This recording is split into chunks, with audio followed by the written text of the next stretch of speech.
TBA. Actually has a decent amount. They come from a UT background. I was actually talking to the guys, so this is their first Quake experience, I guess, getting their tournament experience here. So they're excited. They're enjoying the game, and they're very curious, how to climb the mountain. Right? They want to prove that their skills from another game could transfer over. So they're here to prove something. But it's a very interesting concept if you think about the idea of raw shooting abilities and this and that. But then also we're coming away from the duel side of things and putting them in a 4 versus 4 mode. So I mean, how do you feel this will pan out for them? I think they have a tough match here against OnTime. OnTime has a lot of Quake veterans on their squad. whaz, a psygib, just to name a couple. So I think TBA here, as we see their roster, is going to be up against it. They have some Quake experience that they're obviously lacking compared to their opponents. But, good talent. They're good, talented players. Nothing like quick practice. Who knows what they've been working on, gearing up for this. So you can't underestimate their talent, that's for sure. Now, of these players, we can talk about who sticks out, but where do we really anticipate their showing to be today? I mean, who really is going to be the one that's going to propel this team forward? That's, it's really hard for me to say. I watched a few of them. I think Spectre played in the duel qualifier, didn't make it. So I didn't get to see a whole lot of them individually. I just saw them gearing up as they qualified for the regionals. So it's really hard to say who their leader of that squad is, that's for sure. Well, let's switch over now to the other page. OnTime, we do have Brick, Effortless, psygib, and whaz. Now, when we look at these guys, same question. I mean, who is going to be the guy that's going to be your heavy hitter? I think look out for whaz. I think he's a very talented player, got very good aim, and he comes from, he's got a good Quake background, so he's got a lot of experience. You can't underestimate Brick. He had a nice showing in the duel brackets, and psygib is also a long-time Quake veteran. But in terms of just talent, I really like whaz. I think he's a talented player, and I think he's someone to look out for. Now, we can talk about roles within this team. Might be a little bit harder to discuss. So maybe let's focus down on the cohesion here, right? So these guys coming together under that same roof, that same banner. What should we look out for with tendencies? Are they going to play slow? How are they going to approach this? I was actually talking with TBA, and I like to talk with the players before they get into their matches, see how they're feeling, Is this your first big event? And it sounds like these guys is their first real LAN event for TBA, so they kind of terrifying. They kind of put their squad together, been practicing. They're proud that they made it here, but they're trying to get to that next step. So team cohesion for TBA might be a little bit of an issue because they said they formed rather recently. If you want to get that is certainly probably putting them a little bit at unease. But we do have the map vetoes in. The first map we're going to see is Rose of Sarnath, and a pick by OnTime. I could say, does this surprise? I mean, how do we see this one playing out on Sarnath? Sarnath has been a popular pick for Sacrifice. Not surprised to see it again. I really like how it plays. I think people enjoy the asymmetrical nature of it. I feel like the Obelisk by the Super Nail Gun seems to be the favorite choice. So I think it's a popular map because of that asymmetrical nature, and you see it picked a lot. Well, to be announced or OnTime. That is what we're here to watch. We're going to throw it over right now to Blue and Jahars. Anybody? All right, thank you very much, guys. And it is indeed time to jump into this match between OnTime and To Be Announced. Let's get into it as the Soul is about to spawn in round number 1 in about 5 seconds. Absolutely. It's going to be another huge motion hit as whaz is looking to nail down as many nails as possible. But we do have the Soul going back up to rocket launcher. It's going to be a handy weapon for anybody wanting to run it back. But we have whaz on the priority for the pickup. It's not going to happen just yet, though, but it looks like we do have Obelisk A being grabbed here. B being grabbed by To Be Announced. So they made their choice. They were not going for the Super Nail Gun Obelisk. I mean, you do have that jump pad there. You have the armor. You have all these long lines of sight for the railgun. It's incredibly handy, but Spectre is going to be a little bit weaker up as he's trying to play the defense. We have a huge attack coming from TBA, trying to make sure that this Soul stays exactly where it is. Spectre was doing some amazing work on easily 4 or 5 kills before he finally ended up going down to Brick there, and the Soul got stolen away, but it only made itself all the way about halfway across the map there before it was dropping and now being picked up by the members of TBA. They're trying to run it back in the direction. The Soul's changed hands at least 3 to 4 times in the last couple of seconds here, but ultimately at the end of the day, TBA grabs the trophy with Soul once again, and Guilte is going to complete the run itself. However, he doesn't fuck something off and take down one more player, or they can really stay secure. And even then, it's not secure. They have 4 players rolling in from OnTime. That Obelisk certainly does invite a lot of attack once you realize that the defense doesn't really have much in terms of weapons. No rail, no LG. But as we see players start to fall off their feet, those weapons will indeed get picked up. But again, bodies are just going to be trading, and MattKelly, now we're starting to see the insane rails coming out of him. The Silk's still taken, and he cannot quite get that last fadeaway rail as it escapes back out to the other side. So we might see the first points from OnTime starting to accrue, but they're still moving through the power, they're still moving through rocket launcher to Effortless. Now trying to make that rocket jump not so effortless for him, though, as it gets dropped on out. Guilte getting a ton of frags as a scale bearer. Overextended a little bit there, that last soul carrier, and now it's going back into the control to be announced. They're actually just holding the soul here in mid, waiting for the power response so they can grab that. And you can control over the protection here now, and it's going to be the soul carrier that maintains it as well, but they're surrounded by players for a long time, so they've got to be very careful when running this back and completing the soul run back into Obelisk game. Kane trying to play a little bit of interference there, but we do indeed have that capture once again. Points are going up, but as you can see, that protection is going to get dropped down. Still taken away by a TVA player, so they're able to use this one defensively. We have armor coming up as well, and this is going to be an invitation for a lot of rockets and rails. If they have any railguns up here, you really do need that. Otherwise, players like Brick down below can take that railgun and immediately spam it off to everybody trying to defend your own office. Yeah, this is of course going to be one of the tough parts, is trying to maintain a full arsenal of weapons across the board, with so many players having to constantly pick up the spawns there, so it oftentimes doesn't even leave those weapons available when you run past those spawns, which is unlike the dual format, where it's almost always going to be out there unless a player is intentionally trying to deny those pickups. Well, there's a bit of a skirmish to get control over the soul right now. Ultimately, OnTime looks like they're finally going to get their first cap, but just inches away from the cap itself. They do drop it, but there's another teammate there to grab it and complete the cap. And finally, we have points starting to improve for OnTime. It's going to come down to the defensive play. How much time do they have to set up those positions, set up those rail angles? I mean, there's so many really great platforms that allow you to rail on down to the rail and pick up itself. Catch anybody trying to come out of the heavy armor room, but right now, Effortless is taking damage from all sides, trying to deal with everybody at once.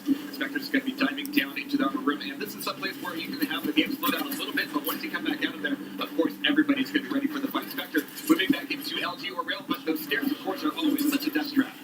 Kelly moving in there, he's able to drop the soul runner once more, but not going to be able to stop himself from being taken down by Brick just a couple of moments later there, as the soul carrier constantly continues to change hands. Brick will finally complete the run. There is a scale bearer over here from TVA trying to run it himself, but he's alone, so he's going to find himself dead pretty quickly. At this moment of silence, it's going to be testing Brick's resolve to catch players out of the teleport with the rail. He's got the one, he's going to be pretty weak. He's going to decide it's not worth staying there as the power up is indeed coming back up. We're seeing a lot of TVA players on it, but it's going to be OnTime getting the pickup of that protection. They're going to be taking it directly on the offense here. Or rather, I'm sorry, on the defense. They're able to hold this down a little bit. I wasn't thinking that they were going to have much of the way of points here, but we are starting to see them catch back up. Yeah, the protection is going to be a big boost over here now to the guys from OnTime, as they are able to move in and have psygib just basically stand around the point, make sure that he can bully anyone that is trying to steal these souls away from the Obelisk itself. He does pop his stealth a little bit here to try to get right here and there. Go quick from the shadows, that'll get picked up by him on a killing spree too before he finally ends up going down. And I think that was just as the protection was about to fade away, so his time had faded out, and now whaz can move in, mop up the rest of these offenders over here from TVA, and restore the peace for the time being. Anytime they're able to turn these situations into a 2-on-1 or even just a 1-on-1, taking focus off the Obelisk itself is definitely a huge benefit to OnTime. As you can see, they're winning a lot of these individual skirmishes, so it's going to be up to TVA to crowd around and find the rail angles and do a lot of damage before they even get there. As you can see, Effortless is already incredibly low on health. It's a long time before the Cyber comes back up, but they still want to be able to move through the heavy armor, through the rocket launcher room to get the weapons and get the fight and take it back over to OnTime's side. Effortless actually going to be put into a little bit of a rough spot here, so he will end up going down to Spectre, which does a little bit more room to actually push back up and get control over this Obelisk to steal the soul away finally. psygib jumping back at the stealth, beautiful stuff from him as he's able to move in, and you can see just all these metals rolling across the screen, specifically for psygib. Beautifully done by him as he pops it that stealth, takes out multiple players along with his teammates there, and they're just ripping apart any attempt from TVA to get offensive here and steal away the soul now.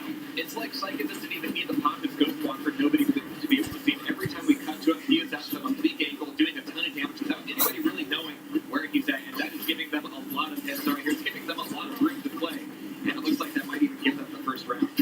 Psygib trying to swing over here, just make sure they get that power up, but in all honesty, they won't even be needing it as they're well past 99% here. Just need that one final tick, and they'll be able to sacrifice it, and there you go. It's going to be OnTime to take round one. Oh man, I mean, we saw TVA take that initial Obelisk scan, get to 44%, but once it got taken back by these guys, it never left their hands. So really well done, really amazing play. And again, I just want to call out psygib was just in the right place at the right time every time. Absolutely. So beautiful stuff. Beautiful recovery too, as the guys from OnTime started off pretty far behind in that round overall there, and it was looking like they were going to lose this one pretty handily to TVA. But right around when TVA was getting upwards of 50% of their uplifts is when things kind of switch and we really saw OnTime take control from that point forward. Once again, it's going to be a bit of a weapon play as the Soul spawns back up. And as it's taken into the hallway, it's going to be a huge choke point. We're going to have to see who chokes on it here. As well, it's going to be up into the stratosphere and railed out of it as well. Effortless with the nice dual kill out of that storyline. He's going to be the one to finally take it home and secure that obelisk that they wanted. Now, again, that's an obelisk that not a lot of teams would actually want for themselves, but as you can see, once they can get around, they can hold on to a pretty good defense here. Yeah, so beautiful play from Effortless. You can see you got the dynamic battle there too, which was I believe all three of the splits of the UV. Yeah, also nicely always, man. Make sure that he gets all that damage in on the spit there, so maximize the damage basically. MattKelly trying to move in, but he's just destroyed by the whaz. Spectre also trying to hold on here so they can steal the soul away. But at the moment, all on time as they come in, they drop Spectre. Cave does trade a kill on the brick, but I think that's happening a little bit further with the points. It's probably going to too much right now. Effortless trying to hold on here too. As he takes down Guilte and avoids getting taken down by the charge. Sylvie Stranglers are on the site, but they have control of it. You have to be able to cover these stairs as a defensive player, but once you see a skill player hopping up there, it's very difficult to keep your cool. But Effortless is almost nothing but cool. Effortless completely dominating these angles with rockets, trying to get as much information out of these stakes as possible. But of course, with 20 seconds left, you might be realizing that, hey, everybody's starting to shift towards a position on the power-up, and I've only got 29 health as a sword. Like, how much health am I going to be? Yeah, he's going to be really careful. You can see him hiding around the walls here just to make sure that he doesn't get completely taken out. I'll push back in, is able to take down Guilte with a rocket. Taking Guilte out here once again, restores the peace, but now as his teammates started to shift away to look for the power pickup, they left that side open, so more than likely you can expect the theft to come in. But in theory, these guys should be able to get the power because of the amount of players they shifted away. But that's not going to be the case, actually. It's TVA that gets the power. They have the quad, too. And that's going to allow them to run the soul almost all the way back over to their obelisk. It's going to be Spectre coming back in, hopefully finishing the fight, but he's only got 11 health. He's going to put himself in a position where he can drop the quad and allow a teammate to get it. But it's going to be dropped down there in the water. It's a huge skirmish down here in the armor room. And that means that getting out of there is going to be no easy task, allowing everybody else to, have a moment to breathe, maybe get a weapon, and be ready for that fight on the choke point. TVA finally does get a cap going, though, so they are starting to channel in their favor. Just past 5%, and they've got a long round to make up to it. Let their opponents get well up to 60% before they finally were able to steal it away. And now, once again, they're going to find them stealing it. Guilte charging in just to make sure they can easily toss that back onto his own team's obelisk, and that's exactly what he is going to do. Taking out most of these offenders, everyone from OnTime is going to get pushed back, and TVA does have control for him.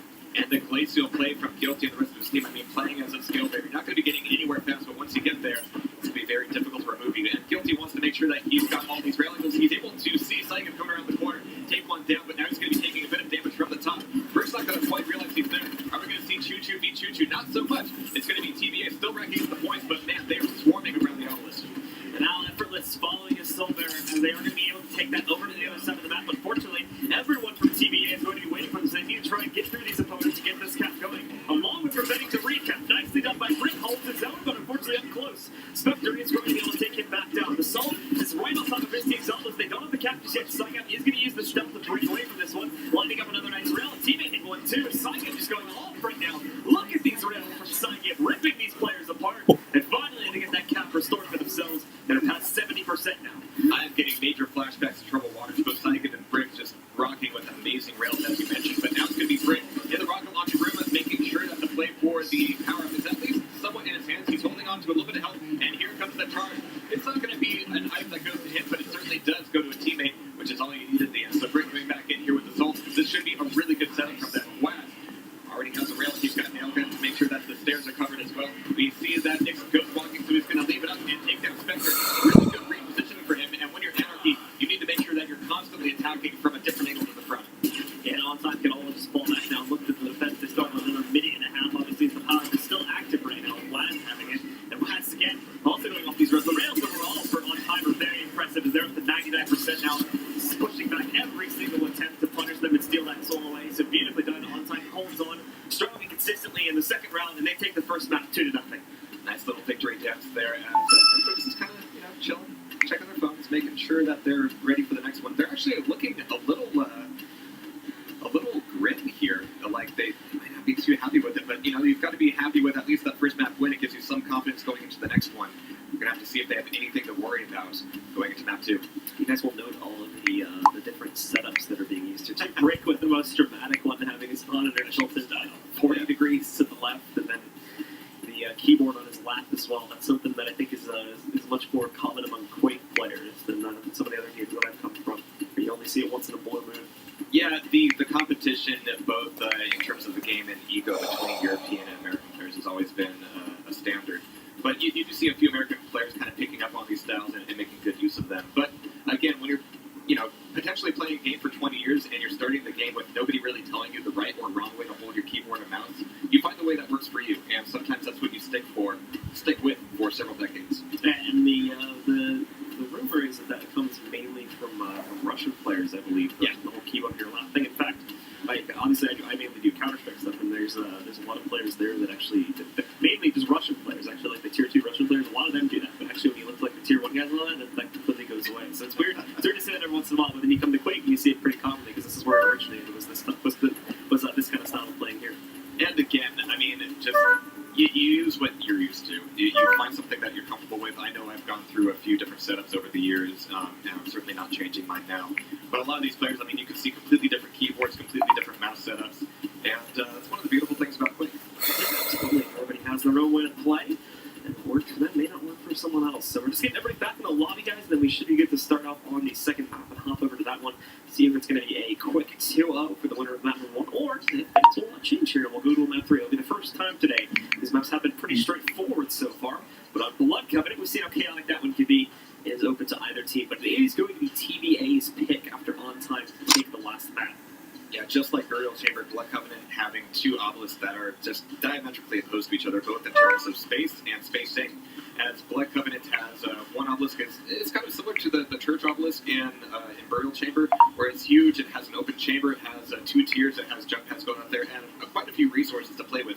On the other side, you have this really dense obelisk with almost no room to wiggle. You've got the bridge actually looking down on you, and it's going to be really important as we see play around that obelisk to see the defending players move up to the bridge and not just get attacked from there. I think generally speaking, we're going to see the church one being preferred a lot more, because also gives you relatively close proximity to the power-up spawn location, so you don't have to overextend as much to be able to actually move up and start to look towards that power-up. And if you do get it, it's a pretty easy fallback over to the site itself, so I think that most of these teams, in my opinion, are probably going to want to look to take control now. But there are, of course, the benefits to having control of the outside obelisk as well, where you do have the bridge, which you can use to punish, but that can also work against you to the bridge. We've seen plenty of times as well where opponents were moving and no one was punishing them. They were able to just sit up there and have free reign with rails and rockets and just completely take down all the defenders, which made it easy for his teammates. Drone and steal the soul with no problems at all.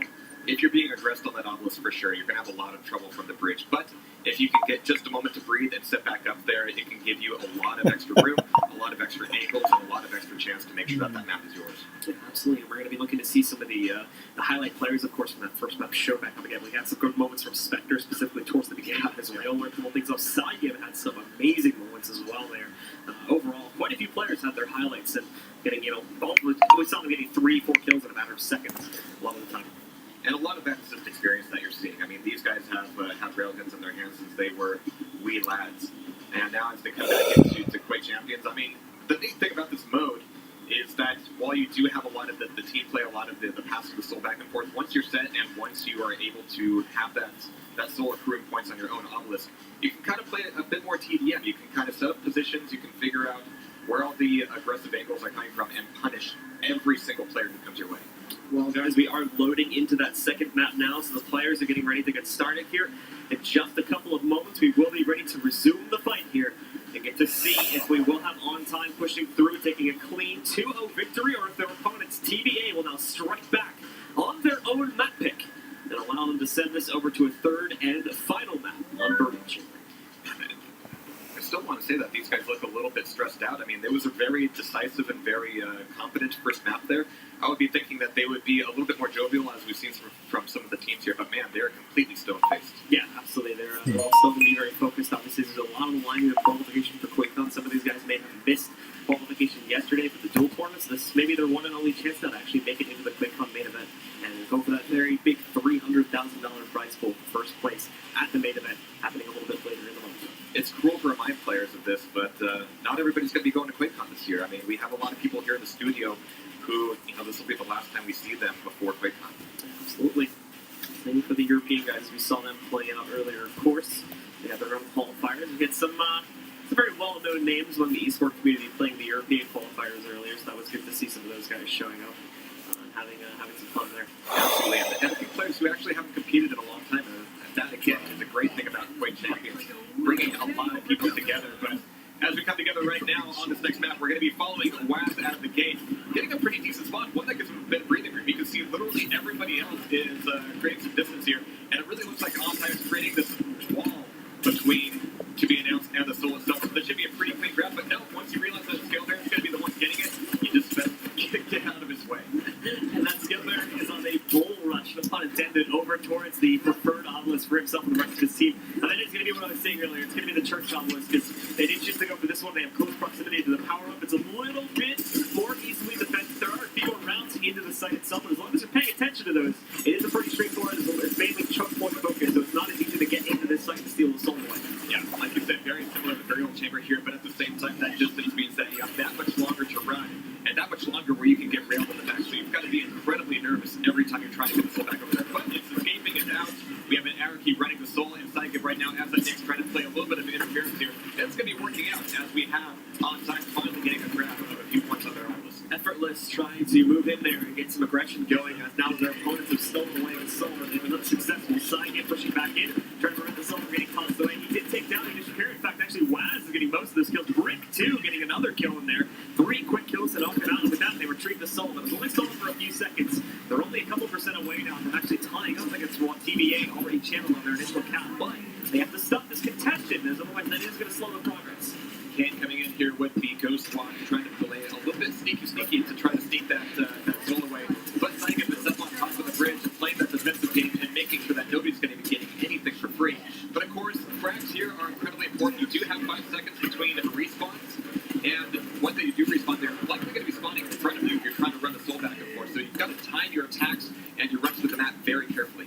Well, whaz nicely played there. Once able to get out of the way of the charge for the Skill Bear, throw the soul back over to his teammate, moved him just in time too to support the Nyx teammate who is going in to pick up the protection. So they have that going for them too. That Nyx is going to be so hard to deal with protection, because now we can see it. She's running around the map aggressively, making sure that she's able to really just stop anyone from even getting close to this point. Well outside over there, picking up rails and whatnot. So it's going to be interesting to see how this plays out now, as everyone from TVA is going to get pushed back as a result of this aggressive Nyx. And I appreciate the teamwork out of Effortless there, just playing that store lag, making sure that it's going to be Psygib as the Nyx getting the grab for the armor instead of taking it for himself, making full use of that protection. You can see that Nyx was able to check in with the base, say, okay, everything seems fine here. I'm going to go back mid-map, get some more info, and maybe even some more blood. But we got Psygib here trying to give everybody in front of him as he moves back up to the bridge. And man, everybody's going to be cresting the top of that hill, going immediately invisible and just trying to smoke everybody else, smoking them out of the air as well, making that a killing spree, and even finding players at the railhead. Psygib's an absolute monster right now. Beautiful play with the shadow walk, just using it to get behind his opponents, and then ripped the shreds. 2 quick kills for him, gets the assist on the third one, I believe. And now just gets aggressive again. He's going to go for him here on top of the railway. Rocket is beautifully positioned as him with another kill, and now back over to the primary bridge to be able to keep holding off these opponents as they attempt to push back in, but are having no luck as a result of Psygib just constantly destroying them, along with Effortless and the rest of Team OnTime. It's really difficult to be in the middle of these melees as a Nyx, but man, Psygib is just pulling out all the stops here. Brick is the one making all the stops, but there's MattKelly getting a beautiful direwolf on him, and we should see a bit of a steal. We have 3 players from 2B announced on the obelisk looking for the steal, but the exit might not be so easy. It's a good pass over to Guilte. He's going to be Scale Bear. He's not going to be the fastest one to get through the map, but that's how much will need help. Yeah. As he's trying to run it, and he will, I think, just to make it over to the obelisk, and takes down another opponent as he's going down there, so prevents an immediate reseal. He did indeed cap it for his team, so they're going to get back from the board here too, but not for long, as it is looking like they're trying to steal it. Looks they avoided that though. Now we have another power coming back in. MattKelly going to try to port back in and drop this power up.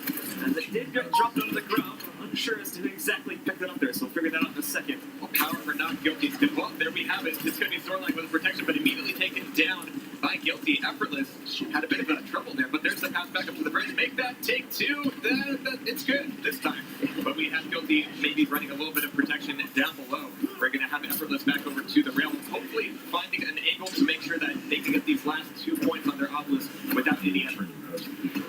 It's actually going down and back into the control of OnTime as they once again recapture that soul and finally sacrifice the obelisk, allowing them to take round 1 in this second map. Man, a lot of back and forth there, but we saw fantastic rail play out of all these guys. We saw fantastic power play, and they were even able to take control of the bridge. A lot of calm under pressure from these boys. Absolutely. Some good stuff from OnTime, and about his play in that map there.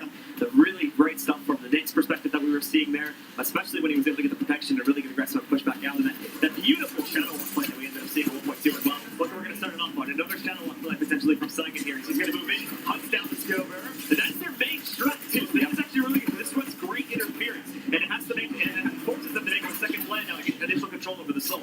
Before you saw everybody but the scale bearer kind of avoiding that move, but now once you realize that he's dead, you have to go, all right, no, we need this right now. Just get in there and get dominating and get rocketing. And we do indeed have TVA taking control of the Obelisk. Guilte, though, thankfully off the respawn on that soul bearer, is able to move in really quickly, get the charge onto the soul itself, and make sure that they cap their preferred Obelisk. However, now, immediately, once again, OnTime is going to be able to steal that and take it back over here into the church Obelisk. There's going to be players immediately running interference on that one. In fact, they don't even cap it. It just goes right into the hands of another player from TVA. Not something that they wanted at all, but we're going to have to see OnTime here actually playing a little bit of a different game as they now have a different obelisk to defend. We're going to have to see how well they can do that. As we see TVA just trying desperately to pass it to somebody who has more than 20 health. Jeez, that's a lot of damage that they took down there in the LG. But as we have a bit of a skirmish here in the pillars, MattKelly's going to be coming over the top, over the bridge, trying to get the cap on the soul, but it's not going to happen just yet. Kane with a few beautiful rail shots. Yeah, and OnTime again looking to steal it away. They've got a pretty clean path. Kane's going to be getting away in a little bit here, but he's going to get psygib. It's a dangerous player to take down, but he handles it. Pops his own stealth and works his way onto the site where he's going to try to go pop out of the stealth and take down the scale bearer. Charge attack fails, but finally we will end up seeing Kane go down to whaz just before he was about to steal away that soul. So teammates are able to move in, working off of the damage that his teammate just did for him and steal the soul away from the obelisk. We saw Effortless there, not quite wanting to commit to the fight. He wants to be ready. He has a fresh stack. He has a railgun. Wants to be ready on the power as it comes up. And we do have the soul trading hands. And just at this point, we do have a protection going to, no, it's going to be a quad, I'm sorry, going to the soul carrier, going to an anarchy. And it's going to be going to the obelisk very, very shortly here. So that's going to be, once again, the guys from OnTime able to take that one. And finally, they take the lead here. It was tied at 8 to 8% for the longest while. whaz even having himself the quad damage here, too. And it looks like TVA is not even making an attempt at this just yet. They are still kind of regroup, get themselves together before they do push back in and actually attempt to steal. So the problem is that they got to be careful with peeking, as that quad damage is there waiting for them. And whaz, perfect stuff. These little stragglers trying to move back in and do bits of damage, just not working out. whaz taking him down, but finally, he gets countered out by Guilte. That's certainly got to ease things up here for him. I mean, once you realize that you have a defending player in the obelisk room with a quad, maybe you go, hey, maybe this is the best time to be pushing in, but the time is getting short on them here, as friends are trading off, and the attack is certainly coming to obelisk A. psygib popping his ghost walk, trying to play a little bit defensively, just trying to just waste a lot of time to make these really long-winded fights. Any time taken off the obelisk is good for him. So nicely done there with the ghost walk abilities, and now psygib using the stealth to keep himself alive. Counts another kill off of that one, survives to play another day here. Nicely done from psygib, and another rail shot connecting for him. He is going to get pushed on here by Guilte in a second, though, but nicely done. Uses the double jump to straight up dodge it. He will still eventually go down, though. And that's the unfortunate part about this, is that if you do not have the ghost walk ready to go, you'll find yourself down on the ground really, really quickly. But wasting time is still the name of the game here, as OnTime is still taking it back over to their obelisk, and these points are coming up. TVA still only at 8%, and we have not seen the fight leave the church obelisk in such a long time. whaz right now looking for a few more rail angles, as there's a scale bearer lurking in the rafters, looking to drop down and maybe take this thing away. But it's going to be a Zorlag here, who's going to be making the actual play on the obelisk itself. Nobody's really paying that much attention to whaz. There we finally have Kane nailing him down. psygib on top. He might actually get the last up for Shens currently, but he does not want to risk peeking into his opponent directly on there, as a lot of them are out fighting for control over the power, which is just about to spawn. MattKelly is actually still running around his opponent's obelisk, so he needs to get out into the open here and actually start this run towards the other side. As the quad damage has been picked up, and he's going to run right outside, quad to the ground. He can actually just take it off the ground. It's not worked out great for Matt. Who's running the quad? You are. MattKelly's going to have the quad, he's going to have the soul, he's going to be doing the damage, having all these fights as he's just trying to make his way back to the obelisk. Oh, yes, there won't be much contest there. That was just throwing bodies at the quad carrier, almost taking him down, but that now has TVA in possession of the soul. So MattKelly getting quite a bit for free. That is going to cause most of OnTime to hold back here for a little bit longer. But actually, no, MattKelly moves out, gets another double kill before finally losing that power. But it doesn't even matter. He leaps right back onto the point, pummels another player, knocks him out with rockets, and that has forced most of OnTime back to regroup. Yeah, just about easing the enemy team will give to be announced the time that they need just to breathe, relax just a moment, and get some weapons before this next fight comes back up. And Kane is really starting to turn on his own rail himself here. Really impressive stuff as he's kind of taking a back route and actually touching that bull rush.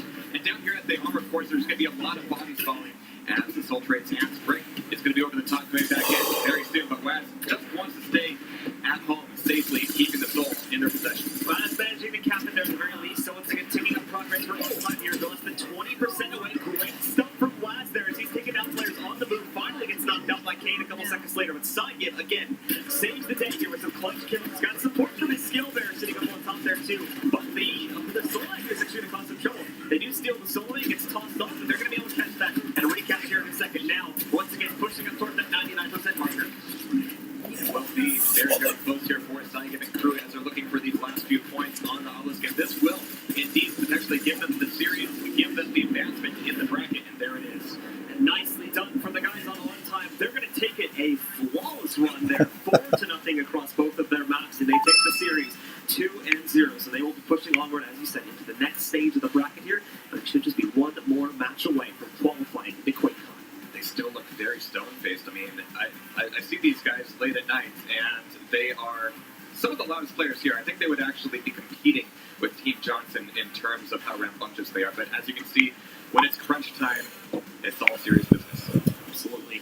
So, I believe now, guys, we are going to take it over to our analysts to break down this match. Breaking it down, we will, but I'm not doing any dancing, so let's not get weird about it, all right? So, looking at this one OnTime, just coming out here and putting it on the table. Yeah, pretty much what I expected. I mentioned the, TBA kind of put together their team, a little more of a UT background. I mentioned how OnTime had the more significant Quake experience, and you could see that really show through in the match as they really controlled things. What do you think, just from obviously a distance, when you look at this team and their struggle, what do you think it was that didn't quite click? I mean, what was the problem here? I mean, was it just lack of that sort of experience that maybe that the other team had, the veterancy, or what do you think it really was? Experience is huge. In Quake, I could give you a rule book for how to get frags and this and that, but in the end, it's up to you to go out there to practice and implement and run into those scenarios, because there really are an endless amount of scenarios you can run into in Quake, and how you react or don't react will determine the difference between getting a frag and not getting the frag, or surviving and not surviving. So experience plays a huge role. I could give you the tools, I could give you a textbook, but in the end, you have to play. It's nothing you can read out of a book really to get really great at this game. In the end, it just takes hard work and a little bit of study. In the end, it's kind of the execution. It comes down to game day, who's showing up, who's playing the best. And in this instance, it's OnTime, obviously advancing through the bracket now. They will be one step closer to QuakeCon and an ever-coveted sort of end-of-the-road goal here. Yeah, Speaking of which, let's take a look at those brackets. Right now, we're about to decide out of 4 teams who's going straight to QuakeCon and who's going to have to battle their way through the lower bracket. We'll be looking at Team Johnson, Team Liquid, and then on the other side, Top Gun and OnTime, now that OnTime has grabbed that W. So, looking across this, did you see it playing out this way? Actually, yes. With my, well, all right then. With my Quake background, I'm very familiar with some of these players, so it's a little easier for me, I guess, sometimes to judge who's going to kind of come out on top. The one that was kind of in the doubt at first was Top Gun. I thought, when in doubt, put up a good fight. I felt OnTime was going to advance. Team Liquid, Team Johnson, we talked about them, so that's no surprise there. Well, Totem Telly's Turbo, when in doubt, and to be announced in the bottom right. If we look at it here, Totem Telly's and Turbo, is it going to be a good matchup? Is this going to be one where we see someone go home a little bit faster than maybe you expected? I think it's going to be highly competitive. I really do. I think, obviously, everything's on the line. So you lose, you go home. There's no going to QuakeCon for you with your team. That adds a little extra pressure. It's curious if maybe somebody rises, somebody cracks into that pressure. We're going to find out right now, that's for sure. We're going to find out that for sure. Another thing that's for sure is I want to say thanks to AMD for making all of this possible. A very awesome event we're having here. And it feels good to see Quake on the big stage. I know as someone else that can appreciate it. I grew up watching Quake. It's really awesome to see this sort of thing happening. Yeah, it's great. To me, Quake really is the godfather of esports. We really started it all. I say we because I was there. And I feel like it's good to be back. It's good to have Quake on the main stage. This really is a skill will be rewarded kind of game. I think it really is the ultimate test of skill. And I think if you get great at Quake, you can take those skills to any first-person shooter in the future, and you're going to be a beast. There's quite a bit of hype going into our next matchup. We've got Johnson, we've got Liquid, and just on your end, is it hype? Is this the matchup of all matchups today? Yeah, dude, I'm not lying. When he just said Liquid versus Team Johnson, I got goosebumps, man. This is a. I get goosebumps every time I see their logo. Honestly, it's one of those logos you just can't look away from. Yeah, this is going to be an intense matchup. Team Liquid, they got the swag, right? They got the jersey, they got the sponsors and stuff on their jerseys. The no point, they got the champ, right? So Team Johnson's coming in trying to steal that thunder. They want what they got, right? So it's going to be interesting. I expect Johnson to come out firing, but Liquid's no joke. I expect a very intense battle in this one, really. Well, it could be an intense battle, and we're going to be seeing that right after this break. We're going to find out if Team Johnson can get liquidated. We'll be right back after this.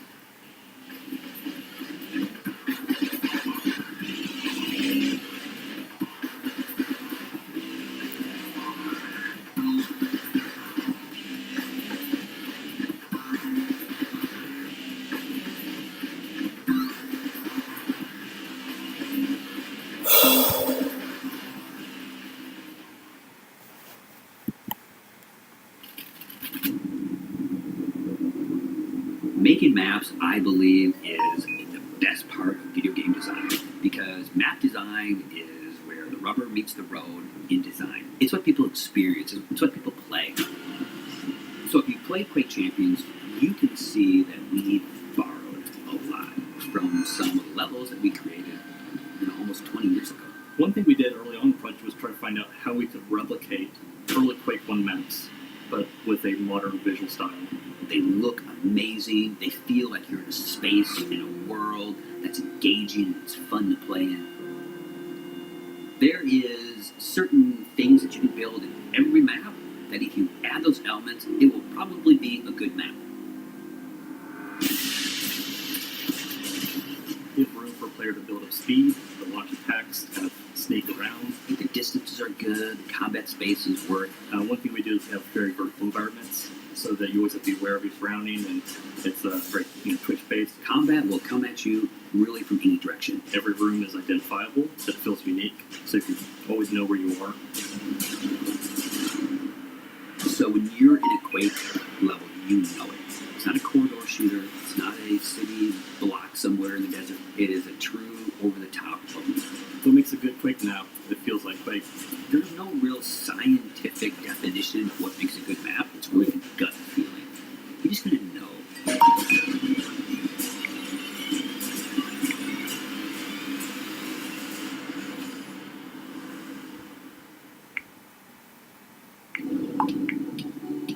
One thing that's great about working with AMD and this new partnership we have is sort of recommitting ourselves to